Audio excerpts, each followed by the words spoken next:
That's beside the point. Here we go. Time for the After Schrock. 10 minutes. Like, geez, I didn't know I talked that long. Oh, that's right. No, we were chit-chatting.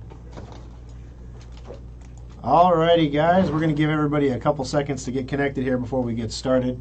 Whoever's the first up, give me an audio check. Let me know if my levels are good.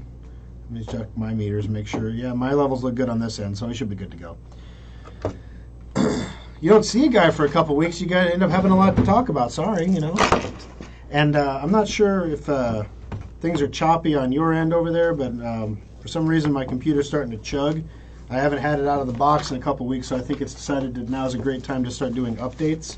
So I apologize in advance if there is some level of slowness that's happening because of the clock cycles getting pushed back. I'm going to try to exit out of some unnecessary stuff here to see if I can't free up a few clock cycles. All right. So how were you guys while I was gone? Hope you were all well. Hope you all did good and nobody had any unforeseen calamities. Last week I was wearing a flannel shirt, jeans, and a vest. And I came back here. And I'm here in 102. I'm like, what did you guys do while I was gone? This is why we can't have nice things, you know? All right. Good morning, Mitch. Ronald, good to have you. Thank you, Janet. Glad to be back. Boy, I have to say, one of the things that whenever I travel, this is the first time that I've been able to leave the service centers without having a line of communication, right? So I'm on vacation, but I am getting up in the morning, you know, half an hour before everyone else because I have to do ordering. Make sure that parts are coming in for repairs that came into the shop the day before. Or, you know, yes, I'm on vacation, but I have to answer emails, you know, things like that. This is the first time in 22 years I've taken a vacation where I couldn't do those things. Left Parker in charge of the whole shop, took off. Well, for the most part. We got to Yellowstone. Got all the way up the mountain. Only one kid threw up. That was great. Right at the end, too. It was like, you almost made it, Katie. And then it dumped 6 inches of snow on us. And it wasn't like light, fluffy, fun snow. It was slush snow that was melting when it hits the ground and turning into like 4 inches of ice, slush water on the ground you had to walk through. We didn't bring slush pants or, you know, clothes for snow play for the kiddos. But don't worry, there's a Wi-Fi up there, right? So if you get stuck in your room because you can't go hike on a muddy, slushy trail or go to see Old Faithful or whatever because the road is closed because of snow, you could sit in your room at least and let the kids watch something. There's no TVs in the room because there's no TV signals in Yellowstone. They did have a Wi-Fi. You just couldn't join it. Couldn't get an IP address. That's programmatic on their end. That's some idiot that doesn't know how to set the subnet to give enough IP addresses to support the number of devices that you have on property. Come on, man. Can I fix it for you, please? Because none of my kiddos could get on the Wi-Fi. I couldn't get on the Wi-Fi. There's no cell signal up there, so no hotspot. So now we've got 3 kids, one of which is special needs, shut in a 400 square foot hotel room on a mountain with no signals of any kind and a snowstorm, a blizzard happening outside.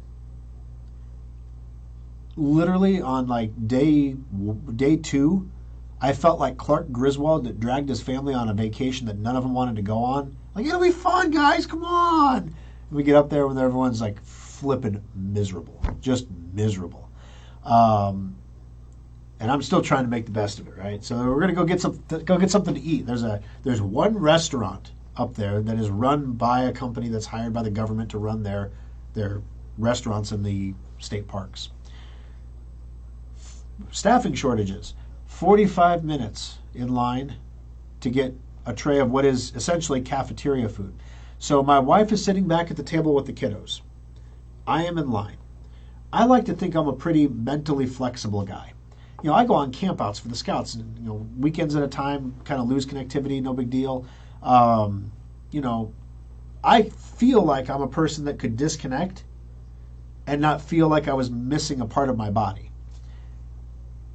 But I have to tell you, the level of reliance that I have on the concepts of modern technology, not just the tech, but just the concepts of it. So I'm in line, right? 45 minutes in line, so you can't even see the menu board when you get in line. Now I'm within sight of the menu board of what's for dinner. My wife is back at the table with the kiddos, and my daughter's decided it's a good time to barf again. So she throws up on the table, and my wife is like catching it in a Fruit Loop box. It's like this is a vacation. Yay, Dad. Because my daughter apparently had altitude sickness. So I'm in line to get food, and your choices are chicken, beef, or, I don't know, some vegetarian thing that I couldn't identify. Maybe it was tofu. I don't know what it was. It looked like a meatloaf. It was weird. So anyway, what does my wife want to eat? I'll send her a text and I can't text her because there's no signal. Wow, this is what it felt like to be in the 80s. Like, I'm just going to have to guess what my wife wants to eat and hope I get it right. So 45 minutes in line. The food doesn't look bad, but it's cafeteria food. It's like what you get at a hospital. I mean, it doesn't look bad, but it doesn't look great either. It's like it's sustenance. I will eat it, kind of food. But the desserts, they have cheesecake, and they've got milk for the kiddos. I'm like, this is great, right? So I get the food, right? I finally get my tray of food, and I go to the cooler to get drinks and cheesecake because I'm going to eat like lots of cheesecake. There are no desserts left in the cooler. There's one slice of cheesecake, but it's upside down on the floor, out of its container. In the container, I might have thought about it. Out of its container, it's a no-go. The milk was gone, and so I stop at the counter to check out, and sorry, we're out of milk. But they might be able to get you some in the kitchen. They have like a big milk thing that it can fill a glass for you. But you see, they're following COVID protocols from 2000, so you can't get within 6 feet of the food counter because there's a barrier, and then there's a giant plexiglass wall. So you're yelling at the person on the other side of the wall like you're an ape at the zoo trying to get the attention, of the human on the other side of the glass, and trying to explain to them that you want a glass of milk. Yeah, great. So I get back to the table. My wife is like wiping down the table with wet wipes. I'm like, what is going on here? And she just looks at me. And the kids, it was like a half a mile walk to get to the cafeteria. So when we got there, I took everybody's shoes off, took everybody's socks off. All the kiddos are sitting at the table with bare feet. My wife's like, what are you doing? I'm like, if they sit here in wet socks and shoes, their feet are going to freeze. They will be warmer if they take them off, and they'll have a chance to dry a little bit before they put them back on. My wife was like, all right. I'm like, trust me on this one. Don't want cold feet. It's miserable. So we get back to the table. And it was like $45 for 2 meals because my kids aren't going to eat, chicken legs and green beans. The kids' menu was a hot dog. So I got my daughter a hot dog because she likes hot dogs. I didn't know that she had thrown up, though, so you don't really want to give a barfy kid a hot dog. That will come back to bite you, literally. So anyway, we get back. My wife is like, I can't even eat this right now. I'm just like, it was $45 for like 2 plates of food. Like, 45 minutes in line. So I ate most of mine, and then we walked back through the slush, another half mile back to the hotel room where my wife's like, if it's like this in the morning, we're leaving. Like, we're going to Jackson Hole because that was the next stop on the tour, to go to the Grand Tetons. Next morning, we woke up, and it was snowing harder. We're like, yep, we went down, and they had closed. There's 3 roads that go up the mountain. 2 of the 3 were closed. And so I drove down the mountain in a blizzard. My wife the whole time was like, and I'm like, this is fine, dear, calm down. Where's the road? Where's the road? Oh, there it is. That's not funny. I was pretty humorous myself, So we're driving down the mountain, and then once we got below the snow line, everything was much better. But yeah, they were running snowplows up the mountain, which they never do normally. But it's a late season snow. So then we got to Grand Tetons, and, all the jokes. It's the Grand Tetons, right? So apparently they were named by a French explorer. Grand Tetons means, large breasts. And apparently the mountain line looks like that. And so there's like all these shirts, and we have a 15-year-old son. My wife's looking at this shirt that says, I like Grand Tetons. And she's like snickering. She's like, do you think he would get it? Do you think he would just think it's a Grand Teton shirt and wear it around? I'm like, oh my gosh, this is so bad. We didn't do that to him, but it would have been really funny. So yeah, we spent a lot of Jackson Hole was great. We spent some time down there. They had a couple rides, a couple kid things you could do. There was a mini golf course there. The Airbnb we stayed at was great. So that part of the vacation was redeeming. My wife got some great pictures of horizons and skylines and mountains and stuff. And she wanted to see a moose. That was the only thing she really wanted to see on the trip. Like, I want to see a moose. I've never seen a live moose. And of course, there were no moose anywhere to be seen. But we saw elk, and there were bison in the road. Literally, idiots going 25 feet. You're supposed to say a minimum of 25 yards from a bison, because they can run at 34 miles an hour, apparently, or 35 miles an hour. So they can close 25 yards pretty quick. You don't have much time to get away at 25 yards. So you recommend you stay away. They're not cows. They will screw you up, which is what one lady found while we were there. Then there's an article about this lady who walked into a field and was trying to get a picture of a bison. Get a longer lens, lady, because she got a horn. She got gored. I don't know if she died or not. She may have died, actually. So you don't approach bison. So they're on the road, and these people are getting out of their cars and taking pictures with their like little Kodak cameras, and you're just like, the hell is wrong with you people? If that thing decides to hit your car is done. It may topple your car over. Stop. So anyway, it was a fun. The second half of the trip was redeeming. It was a lot of fun. Ended up getting to come home a couple days early. Right back into it. Right back into the fire in the service center. So that was vacation, guys. How was your 2 weeks? All right, Janet's here. Roger's here. Deborah, good morning. Thank you, Winston. I appreciate the audio check. Bill's here. Mary's here. Roger and Karen are here. Hey, Aaron. Aaron, you've been in the hospital. I hope you're doing okay. All right. Will there be a 17-inch laptop on the Freedom Modular option? This is a great question. You know, in the very beginning of Freedom Modular, it's going to be limited to our stock computers, the stuff we normally carry. So there will not be a 17-inch laptop version. Down the line, we may expand that into things that are beyond what we carry, like special order items. But in the beginning, it's the KISS principle. We're keeping it simple. It's going to be our standard modular computers, our standard solid-state laptops, and all the modifications you can do to them. Unfortunately, increasing the screen size requires us to buy a whole different laptop, so it's not an option that you're able to do under Freedom Modular. No, I didn't say the socks dried. I didn't say they dried. I said that you didn't want them on your feet because you would make your feet cold.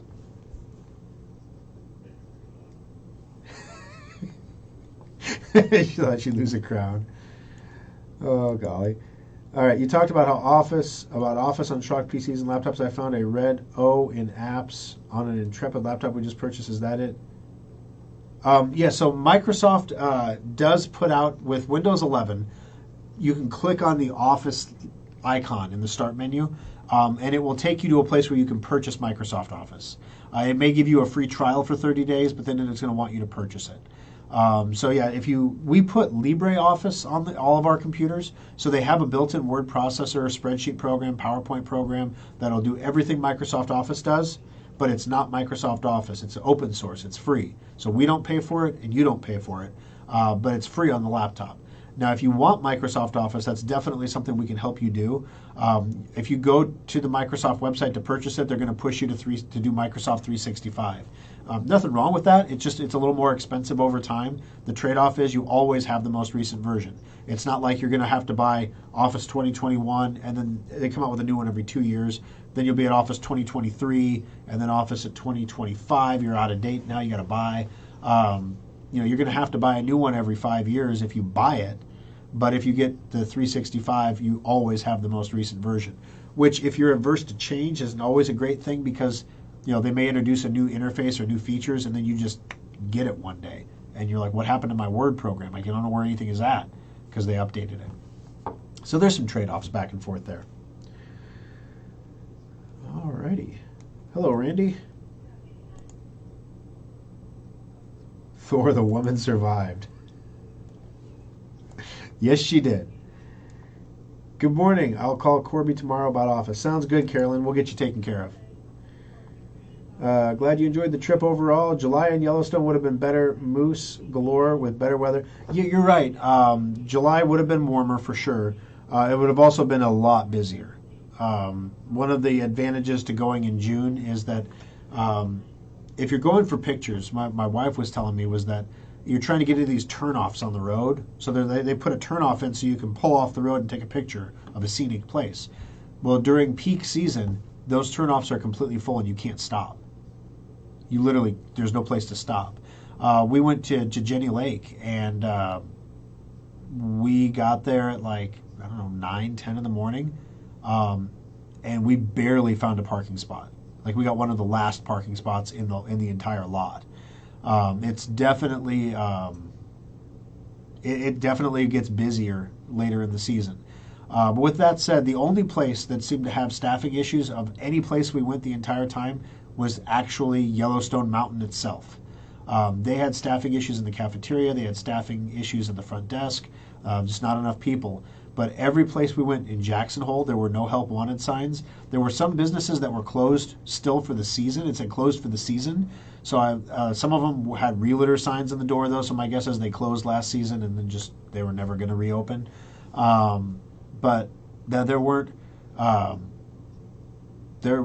there was no apparent signs of staffing shortages anywhere in Jackson Hole. It appeared that everybody had the people they needed to do the job, and there wasn't an over-reliance on automation or kiosks or self-service. The only thing that I saw that was like a kind of a warning back was we pulled into a Wendy's, and there was a piece of paper in the drive-through window taped up when you pulled up to pay, and it said, "We appreciate our employees.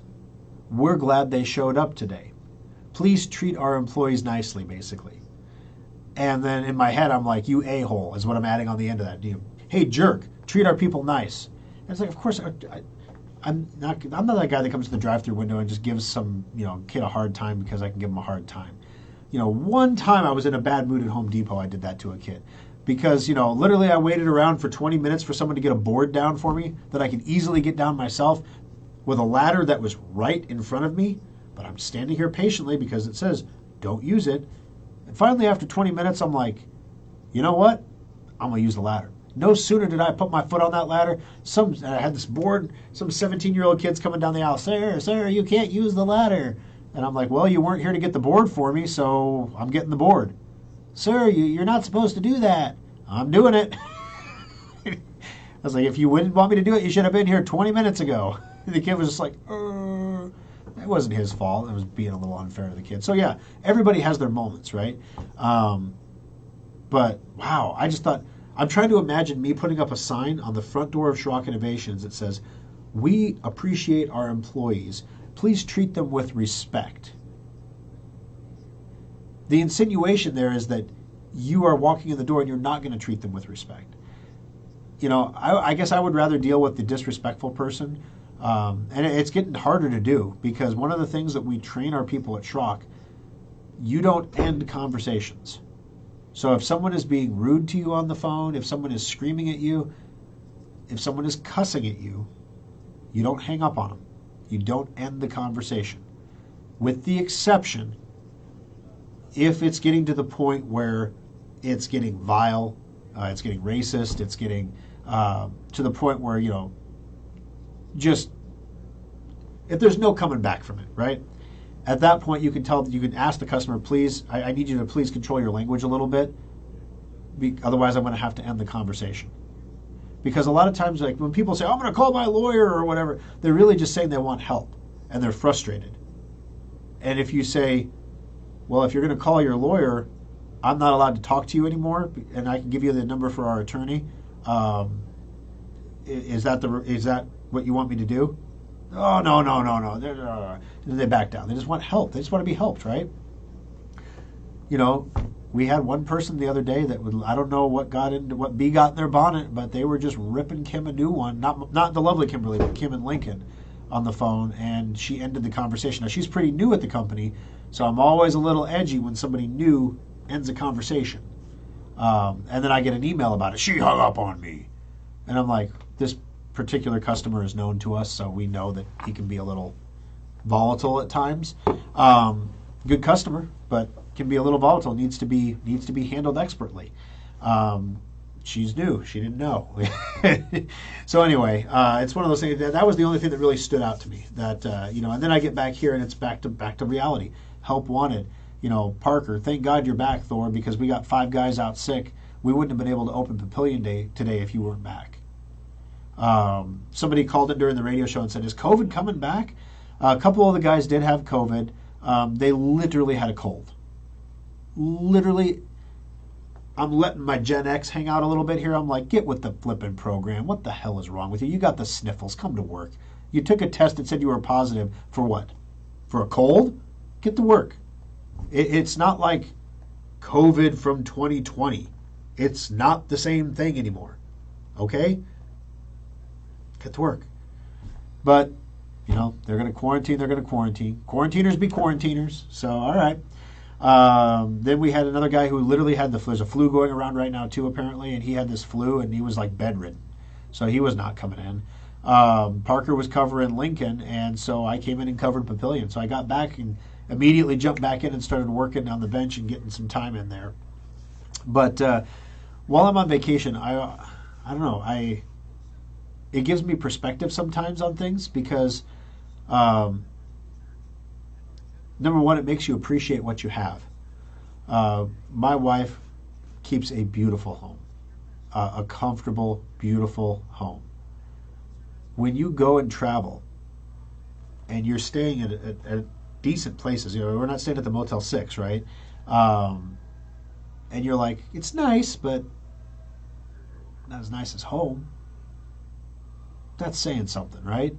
So it makes you really appreciate what you have, number one. Number two, seeing different things and seeing different economies makes you realize what you have is as valuable as it is. So once you get past Kearney, going out of Nebraska, I want to say squalor because it would be rude, but there is definitely some squalor, like trailers with roofs sagging down. Then you get to Wyoming and it's the trailers with the roof sagging down that have the horse pen outside where they're breaking horses or training horses. Literally, it was like a delineation. There were people that lived in nice places and there were people who lived in slums. And there was no middle. There was no in between. You either lived in a nice place, like if you were in Jackson Hole, there was the nice part of Jackson Hole, and there was the part of Jackson Hole that was a little older. Let's be generous. A little less maintained and a little more plywoody. It wasn't. The city was beautiful. I'm not trying to knock it or anything. It made you appreciate what you have. It makes me appreciate you guys even more because without you guys, I don't have a business.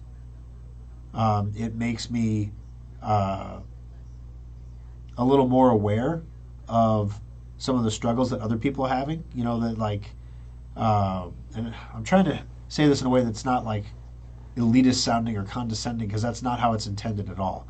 It's just that there's a reason why in the economic surveys, this was during the Obama years. It was one of the big things, and it's starting to reemerge now, is that I am doing financially okay, but I'm worried about my neighbor. Like, there's the idea that I'm getting by, but everybody else around me isn't. And I'm not sure, right now that's starting to seep back in. Like some people are reporting in the financial surveys that their household is doing okay, but they're worried about other households not doing okay. They're worried about that their household might not be doing okay in the future. So that there's future concerns as opposed to present concerns.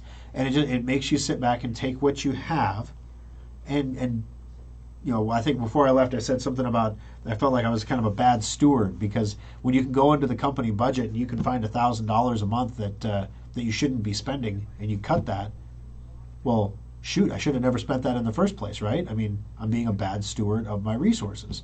So it makes you realize that you really need to be a good steward of those resources. So when I came back, I I got into the service centers. I was working in the service centers, right? I'm supposed to make part of the list is like, okay, we have people who have Secure Updater. And there are people who don't get their Secure Updater renewed, usually because their payment method expires. We have to call them, right? So we have a list of like 100 people a month that we have to actually physically call. So we break it up, and we break it up between the service centers, and we say each service center needs to call 5 people each day. Then, you're calling 20 people a day out of 100. You got the list popped in 5 days. Half the list you get a hold of, half you leave voicemails. You get the idea. You work through the list. So I'm going to go call my 5 people. And so I call my 5 people, and I get it done, and I'm just like, how is it that this is happening? Because I'm looking at their accounts, and they have payment methods on file. Alfonso, does the system switch between payment methods on file? So if a customer has a credit card with us, and it expires, and they list a new credit card with us, does the subscription use the new credit card, or does it just try to use the expired one forever? Well, the answer was it uses the expired one forever. So, okay, now what we're going to do is we're going to, on the security subscriptions, I talked about this during the show, we're going to loosen things up a little bit so that we'll try other payment methods that you have given us in the past to use for purchases. The reason we're doing this only on security software is we literally had $70,000 worth of subscriptions that we were still providing service for that had not paid us this year. Because at what point, if you don't renew your antivirus from January, and we called you in February, maybe we forgot to call you in March, at what point do we cut off your antivirus and leave you vulnerable to infection? I'm trying to imagine the conversation in my head where a customer, maybe they were in the hospital in January, whatever, life happens. They missed the renewal date, and we cut off their antivirus. They get infected. They bring it into the shop, and it's 2 hours of labor to remove the infection, and then they can renew their Sophos. I don't think that conversation is going to go very well. You know what I mean? So the question becomes, at what point do you cut off somebody's antivirus software for non-payment, like a non-pay disconnect? You got to do it at some point. But the problem is most people don't intend to not pay. It's not like the cable bill where people who don't pay it, they know they're not paying the cable bill. You know what I mean? This is an annual subscription that comes up once a year. You forget about it by the time it comes up again, and when it hits, you're like, what is that? And you're like, oh, it's my antivirus. Got it. Okay.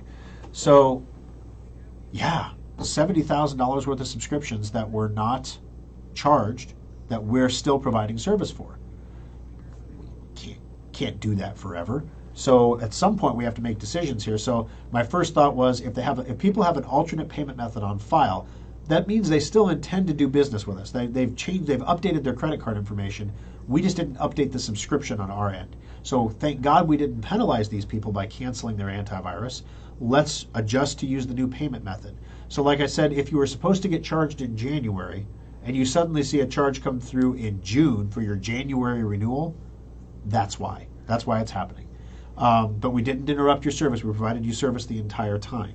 So, because I would rather obviously keep the subscriptions and keep the customers working with us rather than just, we could just chop them all and then see who calls back. That's not a real great way to do it. So anyway, so we'll be able to redo a lot of people that way. That's still going to leave us with a core of people though that we don't know what to do. They have antivirus with us. They didn't pay for their renewal. They didn't update their payment method. So we're going to make one more attempt to reach out to those people before we axe their service. But if you see a charge on your account, I want to be really open about what that charge is and why it's there and why it might be late, rather than, I'll just charge it and see if anybody notices, because people notice. People notice these things. All right. Did I see any Let's Go Liz Cheney signs? No, I didn't see a single Liz Cheney sign. Not one. I saw billboards to get rid of Liz Cheney, but I didn't see a single Liz Cheney sign. Let's see. How much was your fuel bill for the trip? Oh, golly. Fuel for the trip, each fill-up cost about $40. We filled up a lot. We got down, $40, $50 a half a tank. Maybe 6 fuel ups on the way up there and 6 back. So $500 in fuel minimum. I haven't gone back and tabulated it, but at least $500 in fuel. Still cheaper than airline tickets, but yeah, $500 in fuel. And we would have probably had to clean up barf there too. Alrighty. Aaron, the first hour will go up on YouTube no later than Monday. Once it's all produced up, I send it over to Sergey and he gets it all posted. So sometimes he gets it on Sunday, sometimes he gets it on Monday. But it's on Facebook. If you go to facebook.com/Schrock Innovations, you can watch it. It's there right now. All right, let's see here. Make sure I'm not missing any comments. Richard's here. Good to have you. Let's see. Yes. Yeah, we'll go back without the kids someday. All right. So, of course, while I was gone, I had a lot of time to read things and think about things and put things together. And I've come to a conclusion. I was talking with Roger before the show, and he's like, Thor, I'm an optimist, but it's getting awful hard. It's getting awful hard to be optimistic about the way things are going. And I'm like, well, let me hit you with a good dose of optimism this morning, everybody. Things gonna get bad. You think this is bad? Things gonna get real bad. Real bad. The Fed has a choice right now. They can push us into a terrible recession. There's this, maybe it'll be a little recession. No, it ain't going to be a little recession. They need to push us into an awe-inspiring, jaw-dropping, kick-you-in-the-shorts, awful recession. Or we can have runaway inflation for a long, long time. Those are the choices they have. And it's a binary choice. So right now, what people think the Fed is going to do is try to thread the needle for what they are calling a soft landing, where you just raise rates a little bit to slow inflation slowly down. Because the inflation, a lot of this stuff, there are some external events that are impacting inflation. The war in Ukraine is having an impact on fuel prices. It ain't doubling them, but it's having an impact. I would say maybe 15, 20 cents. Give it 50 cents, all right? Whatever. It's having an impact, but it's not doubling the price. The increased cost of energy, of fuel, everything we get uses energy. Whether it's trucked to you, produced here, brought here on a boat, it all uses energy. So when the price of energy goes up, necessarily the cost of those goods has to go up. Wages need to go up. Wages are not going up as fast as inflation right now. In fact, if you go to shadowstats.org, what ShadowStats does is they measure inflation using the exact same calculation that was used in 1980. Because what ends up happening is when the numbers get bad, the politicians just change the math. Like, the core inflation does not include food or fuel. The two things you need are not included. But any just buy clothes, your price of your clothes is great. So what's happening right now is we have this huge inflationary run-up as prices are going up. We've reached demand destruction now. It's not showing in the numbers yet, but I can tell you I am seeing it in the sales. I'm seeing it. Target is running, this weekend, is running a board game sale. Like they've got too much inventory. They got to clear it out. So that's like, buy one, get 15 free board games. So if you're looking for board games for your family, Target's got a great sale this weekend. You're looking for baby clothes? My wife went to Carter's.com. She's buying, Carter's is usually like the expensive place, like Oshkosh for babies, right? I mean, it's like the expensive clothes. My dad hated that. My mom wanted to put me in Oshkosh clothes when I was a kid. My dad thought that was the most expensive waste of money ever because, he's going to outgrow the damn stuff anyway. Why are you putting expensive clothes on the kid? And, well, he looks so cute. Oh, no. I grew up in 1976. I was born. So, yeah, and I asked my mom, how were the Jimmy Carter years? She goes, oh, Thor, they were just awful. Awful, awful, awful. She would tell me this story, like she'd go to the grocery store, she'd get a cart of groceries and ring it out, and it's $20. I'm like, $20 for a cart of groceries? Wow, that would be amazing. I spent $100 on 4 bags of groceries yesterday. Okay. But then you'd go back next week, and you'd fill up your cart, and it would be $30. So you'd have to put stuff back because you only had $20 for groceries. And it's like when I was a kid, I guess, now I kind of regret, Mom, can I get some candy? Mom, I want this. Mom, I want that. And it's like you're in the grocery store and, Mom is not buying the brand of cereal you want. She's getting like the off-brand. As a kid, you never realize why that was happening. Why are we getting like the Happy O's instead of the Cheerios, Mom? You don't realize why that stuff is happening. But a lot of that's happening again now. And just like then, kids don't realize why it's happening. But the current rate of inflation, if you measure it using the same math they used in the 1980s, is 17%. It's not 8.6. It's 17. And I'm not saying it's a political thing that like Biden is changing the math or anything. Ronald Reagan changed the math. They all do it, okay? So it's 17% year over year.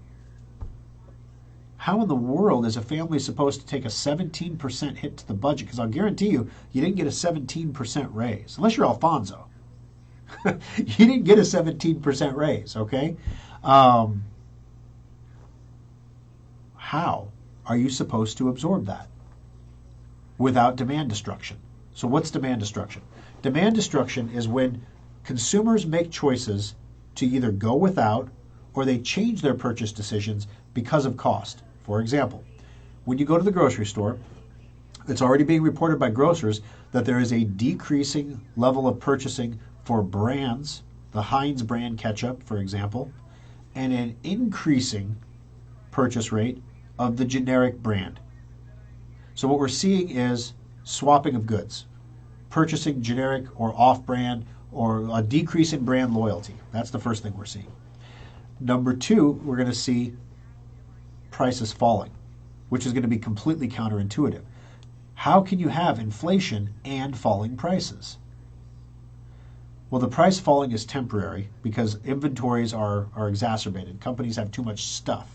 So what you're going to see is they need to offload the stuff. They need to get rid of it because it doesn't do them any good in the warehouse. It's just collecting dust. It's getting outdated or whatever. They need to sell it. So go to Carter's.com. My wife's like, I just bought like 5 pairs of pajamas for $12. Isn't that amazing? There are some ridiculous sales starting to happen all of a sudden. Watch for them. You'll be able to save a little bit of money.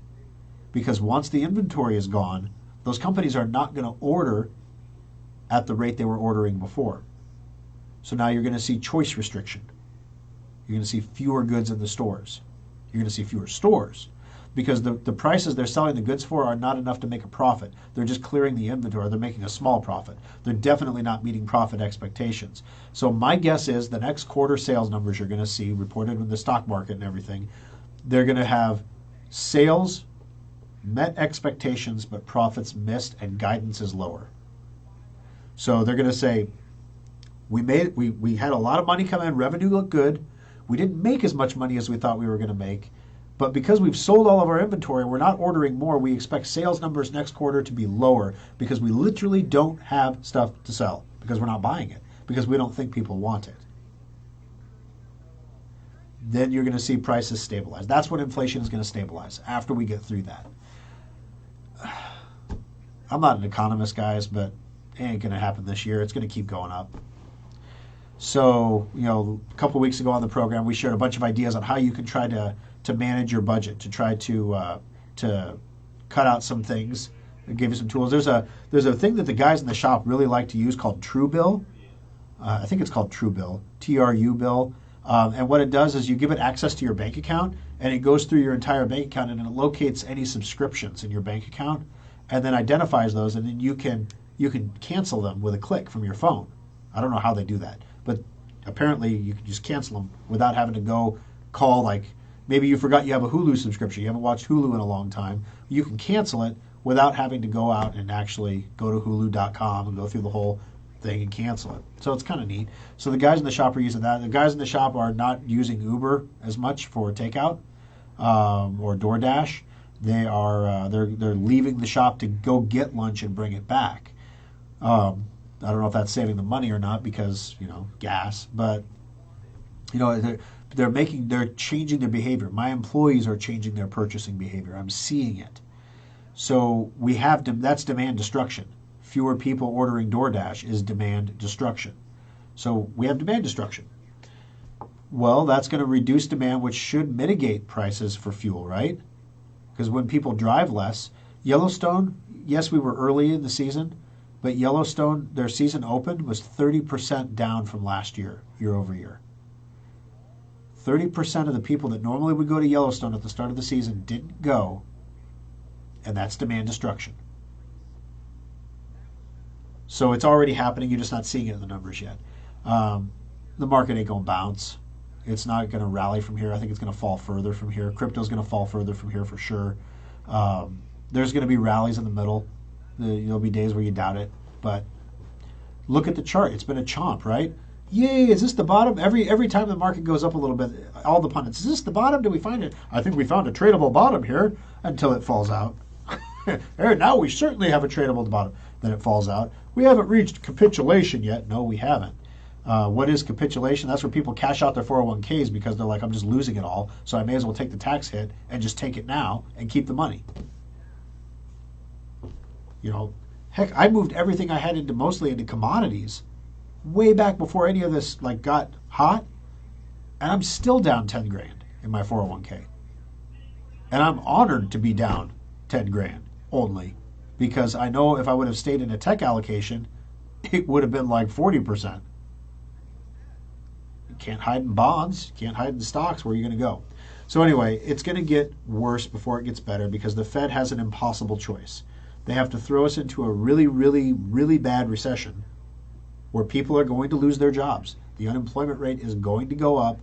I'd say by the time the presidential election happens, we're going to be talking about unemployment as opposed to inflation. Inflation will have probably at least leveled out, so it's normalized to everybody, but unemployment will be the big thing. And it's already happening in tech, guys. Canary in the coal mine. Even PayPal is rescinding offers. Not hiring freeze, but people who have been offered jobs who are relocating have had those job offers rescinded. Sorry, we don't need you anymore. Coinbase just did that yesterday or 2 days ago again. They canceled a bunch of offers they had out for people that had agreed to take positions with Coinbase. So the tech companies are slicing jobs. They're cutting the fat. You have retailer, you have people right now, especially like in Nebraska, where everybody's like, we need to hire. Literally, I'm putting out the feelers. I'm talking to everybody I know, like, we need techs, we need this, we need that. And then all of a sudden, I had another candidate. I talked to Parker. I'm like, hey, I got this kid. He can work he's good. He can work 3 to 8s, 7 days a week. Do we need him? Where do we need him? And Parker's like, in July, based on the people we already have hired, we're going to be full. We haven't had full employment at Schrock in over a year. Because we can't find people, not good people. We're going to be full? When the hell did that happen? Okay, all right. So we stop hiring. It's going to get here. It's going to happen here, but it's going to take a little bit longer. Because we are insulated for a little bit from that, you're going to have a little bit of time to react to it. But if I was in your shoes right now, the Fed is going to have to do one of two things. They're either going to have to crash the economy, hard recession, or we're going to have runaway inflation. How will they crash the economy? They're going to crash the economy by raising interest rates. The interest rate going up means businesses don't invest. Businesses don't invest, that means they're not buying capital goods. They're not buying fleets of vehicles. They're not buying buildings and warehouses and all kinds of things. Interest rates go up, the real estate and housing markets crash. Everyone's looking at the consumer housing market right now, which is cooling, by the way. No one's talked about the commercial market yet. You want to buy a $10 million building and the interest rate just went from 3% to 5%? That's a sizable increase. The interest rates are going to have to go to 15% to stop inflation. At least 10%. And there is some doubt as to whether the Fed can even do it. Because back in the 80s when Volcker did that, debt was 25% of GDP. Now debt's 125% of GDP. So if you raise interest rates to 15% or 10%, and you're rolling over debt that was financed at 2% or 5% or whatever, you're going to cause a hella deficit. It's going to be rough. You're going to spend so much money servicing debt that you may not be able to spend as much money on, ESG or Social Security or any of these other programs the government has. So I would be really concerned if you have an adjustable rate anything right now. If you have an adjustable rate mortgage, you already know the prices are going up. You should probably refinance into a fixed rate quick. If you have credit card debt, APRs. So basically, usually credit card companies say the interest rate is this much plus APR. Or plus, not APR. Is it the APR? What is it? The Fed rate, basically. So if the Fed rate is, 3%, it's 24% plus the 3%, so 27%. In other words, they're going to make 24% over what the cost of money is. And if the cost of money goes to 10%, your credit card interest will go up by 10%. And that will cause your minimum payments to go up, which if you're making minimums, we all know that's stupid anyway. It's going to make it harder to get rid of that debt. So if you have the opportunity to lock that debt or to take out a home equity refi, do something like that. I'm not a financial advisor. I'm just saying interest rates are not your friend right now. You want to get away from variable rate interest because it's not going to go back down. It's going to go one way for the next decade. My prediction. Unless the Fed cracks. If the Fed cracks and decides that the pain on the economy is too much and we can't have the recession, and they bring the interest rates down or stop raising them, well, they're basically blowing the bubble bigger. They're going to kick the can down the road a little bit, which when you're in pain sounds like a good plan. But the problem is it doesn't make the pain go away. It just banks it for later. So you still feel the inflation, but then someday we're going to have to do something about it. And now the problem is even bigger, and it's going to be even harder to do. So I don't know. It's a conundrum for sure. The only variable that can fix this, the only variable that can make it less painful, is supply side growth. In other words, if we produce more stuff, we will increase GDP, we will decrease shortages. So if we were making our own gasoline, if we were making our own oil, if we were doing our own energy, a lot of not a lot, well, maybe half of the inflationary pressure would be mitigated if we were still producing like we were. But we're not. And we won't be for the foreseeable future. Natural gas prices will come down a little bit now because we had a weird explosion in Texas. Did you hear about this? We've had all these food plants blowing up and catching on fire all over the place, and chicken farms catching on fire, and bird flus, and basically anything you can do to screw up a food supply line or supply chain. Now there's going to be a strike on the East Coast. U.S. food employees that supply food to restaurants, so the trucks that you see driving around dropping off food to the restaurants, they want to strike because they don't have a contract. Just what restaurants on the East Coast need right now. So all this is going on all around us. And there isn't a safe harbor to hide it, because when everything is denominated on the dollar and the purchasing power of the dollar is falling, so you need more dollars to get the same amount of goods, but the price of assets is deflating, why isn't gold going crazy? Why isn't gold at $3,000 an ounce? All the money went to real estate. Well, now that's going to come out of real estate. Now it's like one of those things like, okay, if you want to buy a house right now, let's say you have a house and you want to move. I was talking to my wife, like, if we buy a new house, I have a house financed at a ridiculously low interest rate. Do I really want to sell this house in this market? Or do I want to keep it and maybe rent it? Because my cost of the payment is so low because my interest rate is low. Why would I get rid of that asset when I could make a profit on it? I'm not the kind of person, I can't rent to people. I tried once, and this guy had 3 kids, and he wasn't paying the rent for like 3 months. And literally it was like, I'm going to kick this guy and his 3 kids out on the street. And he was totally taking advantage of me. I don't have the heart to do it. I would have to hire a property management company that's cold and cutthroat to do it for me.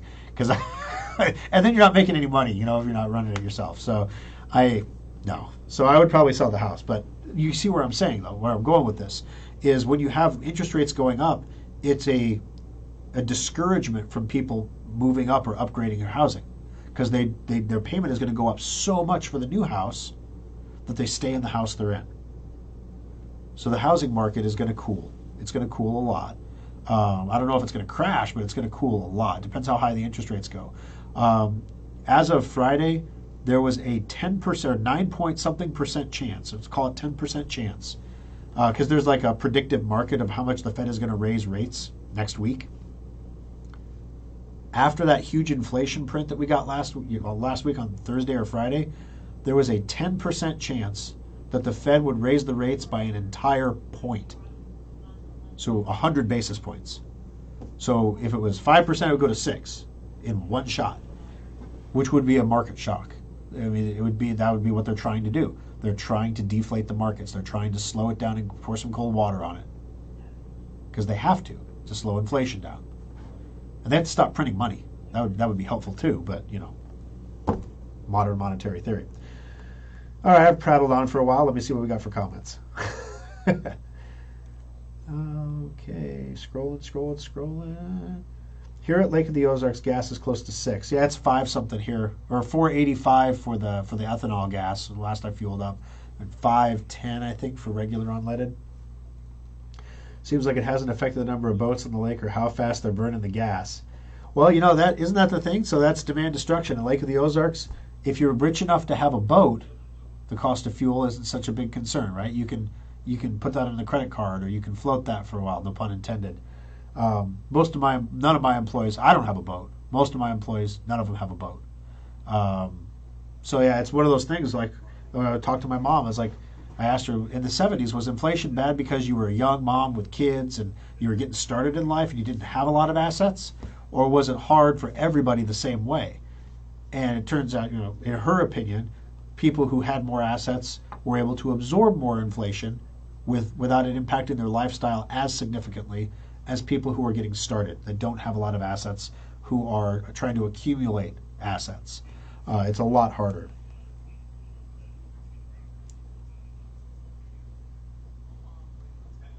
Ronald Reagan's math made more sense than Biden's. Well, yeah, when I said Reagan changed the math too, what I meant was during the Reagan administration, they redefined the calculation for inflation. They did that to lower the deficit projections, because that was a big thing. Democrats were like, oh, deficits, and it also lowered Social Security increases, so it reduced budget constraints. Whenever they can manipulate the rate of inflation for politics, it makes sense. And so they do it again and again and again. And that's why when you hear 8.6, whenever you hear whatever official rate the government gives you for inflation, just double it and you'll be right about where it actually is. So if they want 2% inflation, you go online to a retirement calculator, it's like 2% inflation is the target. Double it to 4, because that's the real target. That's the real rate of inflation. Compounded annually. Which is really why when you think, oh my gosh, if we're up 17%, let's say they do get it back down to 2. So we had a 17% bloop, and then we're going to compound that by 2% every year. Yay. We're not going to actually have a negative, like a deflation, because that would be bad, right? Because, we can't get smaller, can't get more accurate. No, we have to keep getting less accurate. It's a good indicator for the economy is to follow Amazon stock. Even with the 20-for-1 split, the stock is way down. I see it going down further, much further. Yeah, it was kind of funny. Before I left on vacation, I had a customer come into the Papillion Service Center. And a long time ago, I got really lucky, and I gave him a hot stock tip on AMD.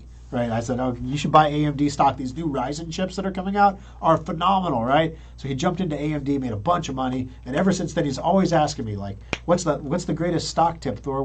What should we do? And he came in right before I left for vacation, and I said I would get out of anything tech. I wouldn't own a single tech stock right now. None of them. I would be in straight up commodities. Gold miners, oil producers, anything you can get that's a commodity. And he was like, none of them? Really? What about NVIDIA? And I'm like, none of them. Because they're all, even at the current rate, they're all, like, oh yeah, they're going to drop like another half. What? And on top of that, I have to remind everybody that the world continues to spin, because I'm looking for this article here, how Microsoft and Samsung may finally take cloud gaming mainstream. What is cloud gaming? So if you want to play video games, you have to buy like a console, right? You have to buy an Xbox or a PlayStation or a great big computer, a powerful, expensive $3,000 computer to be competitive. But what if you didn't? What if the big, expensive, powerful stuff was actually in a Microsoft server farm somewhere, and you just had a console that was a low-powered computer that was able to leverage the performance from the server to play a video game. With the advent of faster internet, this is a possibility, which is one of the reasons why I'm not too hot on NVIDIA stock. NVIDIA is a gaming card company. They make gaming graphics cards. That's their number one job. Number two is they make graphics cards that are used in server farms to make supercomputers. Number three is mining.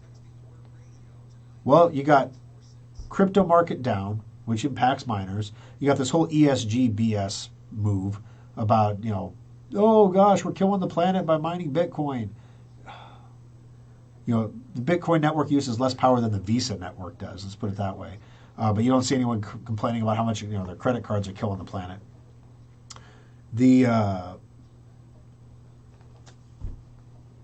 If this goes mainstream, NVIDIA's in trouble. Well, yes, somebody has to sell the hardware to Microsoft, right? That's why Samsung is there. Because if you're going to build a whole data center full of graphics cards, you don't need top-of-the-line, high-end, expensive graphics cards. You could buy cheap little chips and pile a whole ton of them together to make one powerful computer that's flexible, that can be scaled up or down based on need, that a customer will pay a monthly subscription for access to.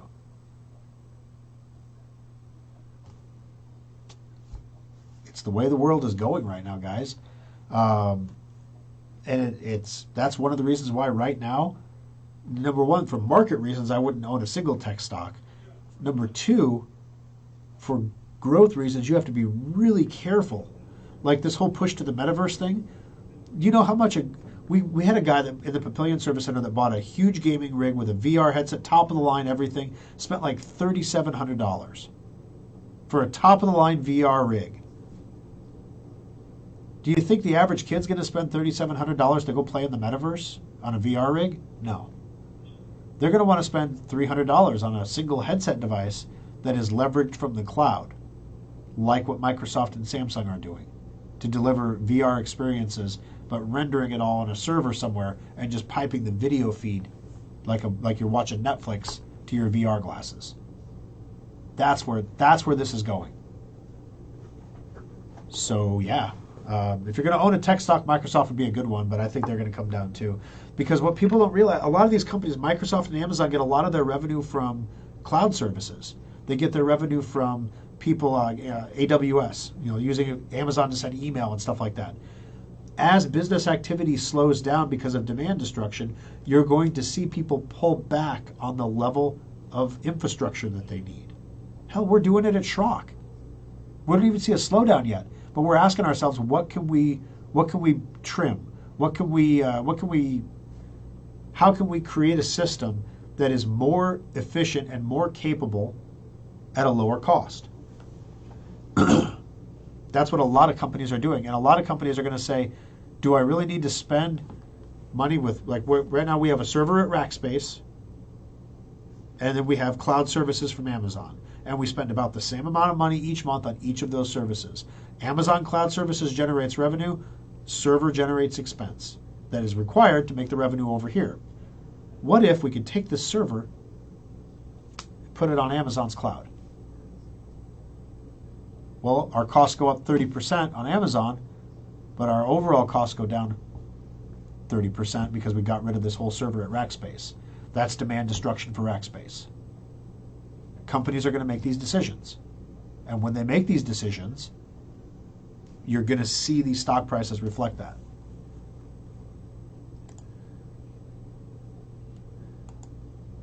Oh yeah, Janine, it goes without saying, I don't use Truebill either, but we're living in a world. I was talking to somebody. I'm like, every year my employees get younger, every year my employees' ages stay the same, and I get older. It's really frustrating because it's getting harder and harder. Like when I'm becoming the old man of the shop. I'm trying not to be there. Back in my day, I don't want to be that guy. But it's getting tough because my gosh, the guys in the shop, I love Truebill. It's amazing. It didn't even occur to them they're giving complete access to their bank account to some third-party app. Who Truebill is free, so how are they making money, guys? I don't think the companies where you're canceling the subscriptions are paying them. So how's Truebill making? Maybe they are. Maybe that means they don't have to deal with you on the service side. I don't know. Truebill's probably gathering data and selling it to third parties about you. That'd be my guess. No free lunch. Employees can save a lot of money by bringing lunch to work. Yes, they can. So we've got, Marissa often brings her lunch to work. But then the problem is Corby in the Papillion, he likes to go out for lunch. And so he'll go like, what do you guys want from here? And then all of a sudden it's like, that sounds really good. And you might eat out twice more per week than you plan on it because other people in the shop are doing it. Oh, excuse me. Pretty soon they'll bring their own lunches in, make their own coffee. Oh yeah, I make my own coffee. This one I got at a gas station because it was too early to run the coffee maker in the morning. I have like an espresso machine coffee maker thing that's like brrr. So yeah, you don't run that at 5:30 in the morning and wake everybody in the house up. But yeah, a cup of $5. That's what it's Starbucks. A cup of $5. Can you imagine how tough it is for a company like that that's used to selling a product at such an incredible margin, but now inflation has taken 17% of that margin away? You know how incredibly difficult it is to come to the realization as a company owner that if our revenue is not up 17% this year, we have a negative growth rate. Wrap your head around that one. So any company that you're looking at in the stock market that doesn't have a 17% increase in revenue right now is shrinking because of inflation. Who's got a 17% rate of increase? Who has an 8% rate of increase? That's why I think it's going to get worse. Ronald, I was an officer at SAC headquarters. I would bring my lunch and sit in the cafeteria to eat. I would look around and see airmen buying their lunch 5 times a week and spending $10 a day. Ouch. Yeah, but they're airmen. They got nothing else to spend their money on. You should see some of the computers those guys bring into the Papillion location. We're like, really? Really? Thank you for letting me work on this. This is such a pleasure. They drive away in their convertible BMW. You're like, you just got nothing to spend your money on as an airman, I guess. A lot of the boats around here burn 100 gallons of gas a day. I don't own a boat, so I don't know if that's a lot or not, but I'm thinking if it's, $5 a gallon, let's be generous, $5 a gallon, it's $500 a day in fuel to drive a boat around a lake? Wow. We should all buy real estate in the virtual world. Yeah, Ronald, you sent me this email about this, and this isn't the first time that virtual land has been put up for sale or proposed or set around. The problem is scarcity. So virtual land is not scarce. Like you can just make more. So I don't know who bought a piece of virtual land next to Dennis Rodman for $420,000. I can think of a lot of people I'd like to live next to. Dennis Rodman is not high on the list. I don't know the man. I just know his antics. It's not. If you married Madonna, you're not high on the list. I'm sorry. But I don't know. Oh, let's see here. John says, I play a game called Vikings War of Clans that works as a cloud game. I can run it on both of my accounts in the game on both of my laptops simultaneously with a crappy internet. Yeah, it just renders it on the server. Ronald says, I have a VR headset. There's a roller coaster program on there that makes me sick every time I use it. These headsets are amazing. I love getting sick too, Roger. Sometimes I like to just hurl in a bucket and just do it over and over and over. It's so fun. No, I love rides like that. Like I don't get motion sick. I don't get, disoriented like that. So the worst part is if you've ever used a VR headset, when you put the headset on and you use it for a while and then you take it off, actual reality is a little like, just for like a couple seconds. Kind of like that feeling when you've been on roller skates for a long time and you get off the roller skates and you still your feet feel like they're still kind of skating. You know that feeling? Kind of like that. A boat is a hole in the water you throw money in. Wait a minute, hold on a second. I think this is a joke here. Roger says a boat is a hole in the water that you throw money in. A friend at the marina told me. I thought you were saying you throw your friend in there too. It's a hole you throw your friend into. I'm like, what? Like, that's dark, Roger. Oh, let's see. My son works for Rackspace. He's located in South Tucson. Manages government system located in DC. Yeah. That's exactly where our server's at. Is in Texas. Or he's in Arizona. Ours is in Texas. Let's see. Crotchety old computer man. Thanks, Aaron. I think Rodman did marry Madonna. Yeah. That's all he could take. 15 minutes. That was Carmen Electra. Oh, wait a minute. I thought he married. Hold on.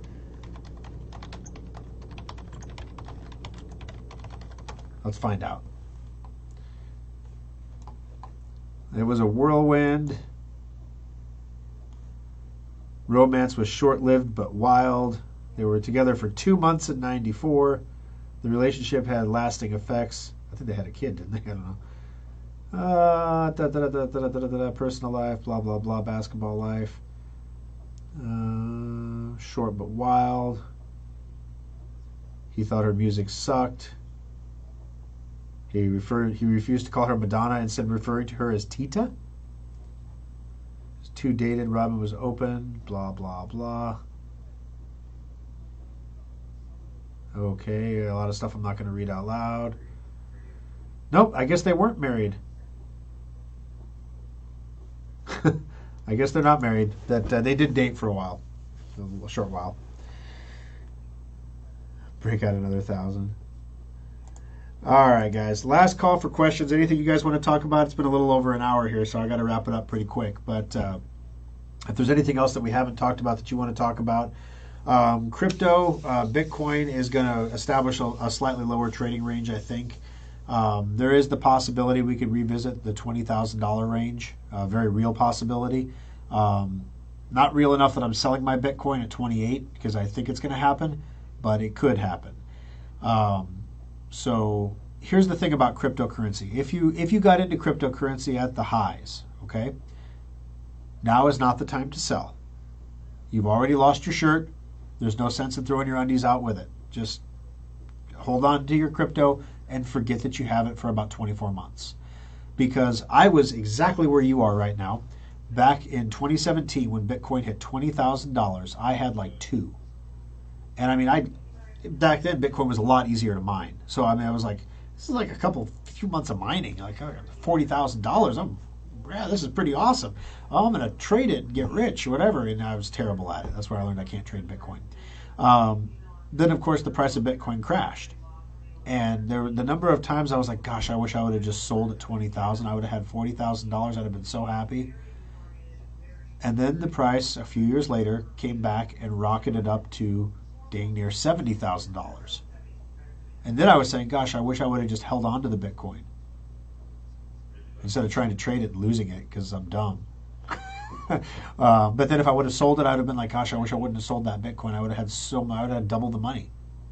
And that's the thing. It's cyclic, but it's so young, we don't know what the cycles are yet. So hang on to it.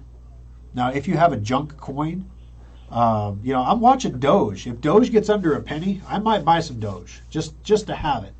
But it's not enough. Like if you buy $1,000 worth of Doge right now, it's like 6 cents a coin. And it was 71 cents at the high. If you buy $1,000 in Doge and it doubles in price, you only have $2,000, right? And it'd have to double in price. So it's like, I don't know. I'm not gonna gamble on Doge until it's like, 0.8 cents a coin or something. Then I'll buy a little, and if it goes up to 70 cents again someday, then I'll cash it out and I'll be a happy guy. And, go buy a boat, because apparently I need a boat. Let's see. I heard a guy who did a concert in the virtual world, 6 million viewers. I think this might be anything for. Oh yeah, Ronald. I'm not poo-pooing the idea that there is going to be some kind of a virtual reality, or more likely an augmented reality world that we live in. The problem is with this kind of technology, first movers always get destroyed. Who was the first mover for internet access? CompuServe, followed shortly by AOL. Then there was Net Zero, Juno. Well, then we got into broadband, and then all the dial-up companies died. So Facebook, Meta, is going to try to build this whole thing, and they're going to build this metaverse or whatever, and then someone else is going to come along and they're going to build a better corner of the metaverse. And the stuff that, and what we're going to find is competition is not unique to this universe. That competition in the metaverse, there will be different concerts. Then whose concert do you want to watch in the metaverse? It won't just be 6 million viewers at one concert, because that was the only concert you could watch in the metaverse, and it was free in the middle of a pandemic. What if there was 20 concerts you could watch or go to live? Which one are you going to watch then? And then all of a sudden, then it's competition. It's almost like channels or social media or TV, or it's going to fragment. And the thing here is there's the concept of owning the idea. I want a piece of the metaverse. I want to own the idea, because no matter how it fragments, if I own the idea, I'm going to do okay, right? Well, who built the backbone of the internet? All the switches and the routers and all that stuff was all Cisco, right? Back in the 90s. Cisco was a high-flying tech company. You couldn't top Cisco. They were the biggest and the baddest, the biggest company in the world. And if you look at their returns since the night, after the crash, after the dot-com crash, Cisco is pretty much flat. First movers. First movers don't make the monies. So I would look for the companies that are going to find a way to leverage the infrastructure of the metaverse to turn a profit. So the thing with virtual land, I understand the concept. I understand that. Think about it like buying a domain name on the internet. If you think about it that way, it makes a little more sense, right? Like, I own SchrockInnovations.com. Why do I own that? So that people can find my business. So why do I want that? Because people are on the internet. Well, it wasn't always the case. Like, back when we started our website, not a lot of people were on the internet. It grew, for sure. But it wasn't like people were getting on the internet to get on I want to get on the internet. They were getting on the internet because there were specific things you could do on the internet. So I'm not going to go into the metaverse just to go into the metaverse. I'm going to go into the metaverse if there's a specific thing I can do in the metaverse that I want to do. So if you're thinking about buying virtual land as an investment, I'm not so sure I would do that. Let's put it that way, because it's unlimited. So the virtual land you buy over there, what makes that land any more valuable than anybody else's land? Because it's next to Dennis Rodman? It's not like it has better views, because I can create land with any view that I want.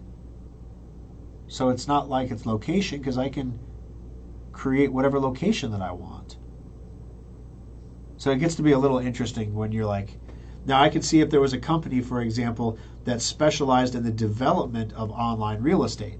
So you buy your little piece of the metaverse, wherever it is, for probably less than $420,000, and then you hire a company to build you something majestically beautiful there that you can go and enjoy.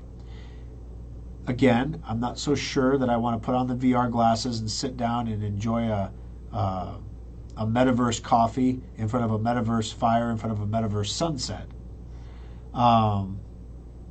But tech is a weird thing, and tech changes. And as technology changes and improves, the augmented reality and virtual reality are going to improve with it. Some of these sensational stories, though, about people are going to I saw a headline the other day that said people are going to have babies in the metaverse and they're going to prefer them to real babies. They're going to prefer their metaverse. Well, of course, they can turn them off and they don't die. Real babies, if they throw a tantrum, you got to go through it. Yesterday was fun. I had 2 babies that were like all day long. My poor wife. So anyway, the long and the short of it is it's super. If you think cryptocurrency is risky, virtual real estate is like, it's not even the Wild West. It's like the unknown wilderness of the West. Like, nobody knows anything. A lot of people want to escape the real world. There are a lot of people that want to escape. I'll buy virtual land using virtual dollars. There are a lot of people who do want to escape the real world. But here's the thing.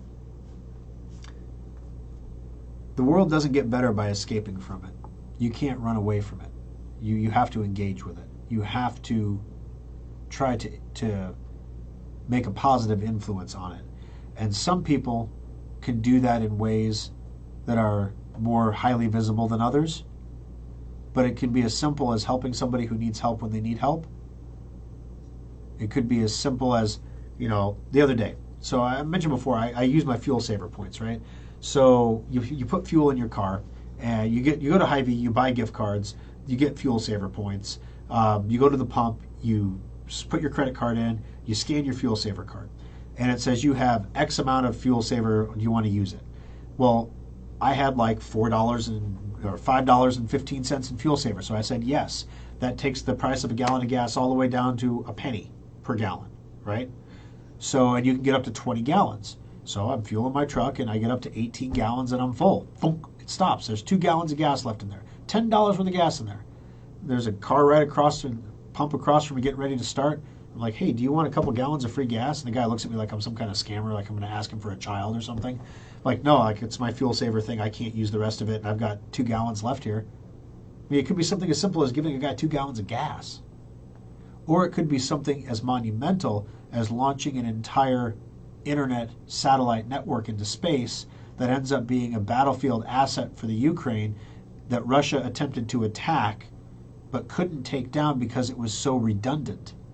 So yeah, Russia fries 20 or 30 or 40 satellites in SpaceLink's clusters, and they just launch more satellites the next day. The next day.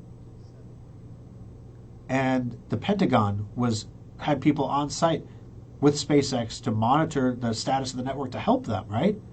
And SpaceX was so far ahead of anything the Pentagon was doing to defend a satellite network. Like, they were like Star Wars ahead. Like, oh my God, what are you guys doing? And it's completely rewriting the doctrine of space warfare. Elon is doing that with Starlink because the United States satellite platform is vulnerable. You can attack a couple satellites and knock down a whole system. We don't have the kind of redundancy that SpaceX has with Starlink. But we could do it, and we could do it for a lot less money than we're spending on the satellites we have in orbit now. And that's what Elon proved. He literally is rewriting space warfare doctrine. So your contributions can be big, they can be small, but they aggregate, right? So you can't run away from this. You can't run away from this inflation. You can't run away from the prices. You can't run away from the wage shrinkage. You can't run away from the gas price. You have to engage with it. You have to engage with it in a way that's smart. The way you have to do it is the way you have to do it. But we're going to get through this. We're going to go through this, and then we're going to get through it. And it's not going to be fun. But on the other side of this, this is the pain that we have to go through to find opportunity. So my only request of the powers that be is that if you're going to put us through all this flippin' pain, do it once and do it hard, okay? If you're going to shock me, you shock me once, you shock me hard, and I'll never want to get shocked again, but it'll be done. Let's just get it done. Just get it over with. It's going to suck. Get it over with. By get it over with in economic terms, I mean over the next couple of years, obviously, not like, let's raise the rates to 13% tomorrow. But no, we're going to have to get it over with. Otherwise, if we keep going the way we're going, it doesn't take a rocket scientist to figure out how this ends. It took Rome, a few hundred years to get there, to the point where their money eventually had no silver in it. We did that in 125, 150 years? So, I mean, we're outpacing Rome for sure, but we can still turn it around. That's the thing. We can still turn, as bad as this all is, we can still turn it around. We just need to stop digging the flipping hole. Stop digging the hole. And individual self-interest will fill the hole and build a shining city on the hill on top of it. It's done it before. It'll do it again, as long as somebody figures out that we just got to get government out of the way, that it's not helping. Meanwhile, in Europe, they've mandated USB-C chargers for everything, so Apple is going to have to change their chargers. So, yay. They've already started going to USB-C now. The charger brick is USB-C, and it's an Apple Lightning cord on the other end. My daughter's new iPad actually has a USB-C plug in the iPad itself. So Apple's already starting to change it, but your next Apple device will probably have a USB-C connector and not a Lightning connector. Just a heads up there. All right, got to wrap it up. Raising interest will do nothing. We don't increase fuel supplies, and that will not happen. Nope, you're right. It won't do anything about the fuel price, but it will. It'll stop the crazy speculation and curtail government spending, which is one of the main reasons that we have the inflation that we have right now. We could handle the fuel prices without the inflation in food. We could handle the inflation in food without the inflation in fuel. We can't do both at the same time. Just can't. Farmers can't farm without fuel. Fertilizer producers can't produce fertilizer without fuel. Farmers can't get their cattle to market without fuel. We can't move the meat to the meat packing plant and process it and get it to the grocery stores without fuel. So it's all connected together. But one of the reasons why people shy away from complex problems is because they're complex. Because if you can't fix the whole problem in one shot, the subscription problem at Schrock is a great example of this. The reason why it got so out of hand is there wasn't a way to fix the entire problem with one solution that fixed every instance. And so I'm introducing the concept of more perfect. Let's get more perfect. Let's improve. Let's get better. And eventually, if we keep trying to get better, we may still have a problem, but the problem will be smaller. It'll be a lot smaller. And it's something we can handle then. So if we get better, and the thing is, I'm not entirely convinced that Biden won't turn on his energy policies. I am not entirely convinced that he will not decide to let things go a little bit. He needs a staff shakeup is what he needs.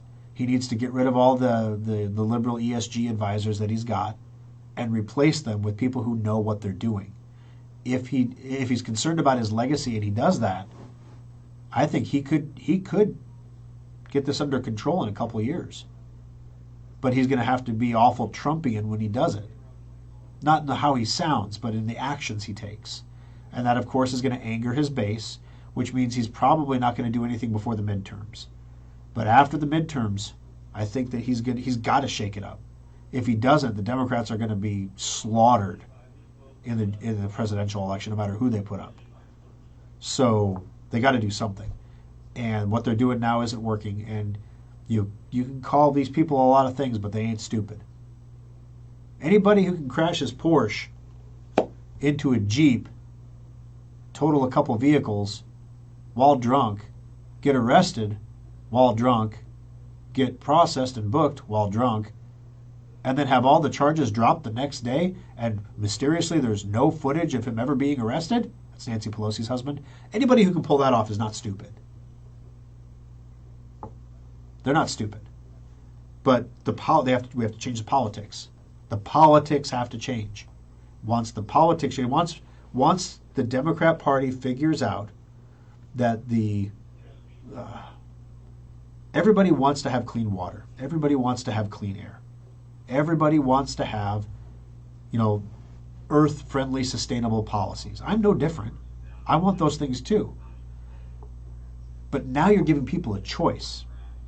Do you want $8 a gallon gasoline, or do you want to buy a $60,000 electric vehicle? But what? $60,000 vehicle? Or $8 a gallon gas? When you're giving people impossible choices, the people are going to come up with their own choice. And their own choice is going to be a giant middle finger and kick you out of office. And Democrats aren't stupid. They've been elected for a long time. They know this. Biden knows this. So the question, I don't know if Biden's actually running the show or not, but if he is, there's got to be a staff shakeup after the midterm. There has to be. If there's not, then you're right. You're absolutely right. There is no change on the horizon. Nothing's going to save us from this. But if he does, I think he could still reverse policies and still have some time to mitigate things a bit before the presidential election. But anyway, all right, guys, I got to roll. Have a great week. We'll see you all again next Sunday for another edition of Compute This. You had a long one as promised today.